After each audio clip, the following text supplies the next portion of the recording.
Des del mes de juliol, l'Ajuntament de Castelldefels impulsa una línia de subvencions destinades a la promoció de l'economia local. Aquests diners són de capítol de l'Ajuntament, de capítol nostre, i el que intenten és fomentar el que és l'autoocupació i el que és l'ocupació, el que sigui els contractes de les empreses a les persones de Castelldefels. No? Aquesta iniciativa, dotada amb una partida de 200.000 euros, s'ha dut a terme a través de l'àrea municipal de promoció econòmica, amb l'objectiu de promoure noves oportunitats de negoci, fomentar la creació d'iniciatives econòmiques i revitalitzar l'economia dins la nostra ciutat.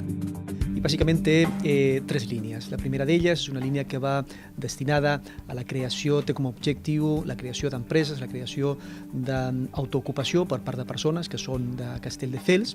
La segona línia és una línia que té com a objectiu el foment de la contractació de persones que estan aturades i són de Castelldefels. I la tercera línia, que és una novetat d'enguany, és el foment de la creació d'empreses vinculades a cooperatives i temes socials. El termini de presentació de la sol·licitud per la subvenció finalitza el dia 30 d'aquest mes de novembre. Per dur-la a terme, cal adreçar-se al Centre de Suport a l'Economia de Castelldefels, La Guaita, o bé a través de la pàgina web de l'Ajuntament de Castelldefels.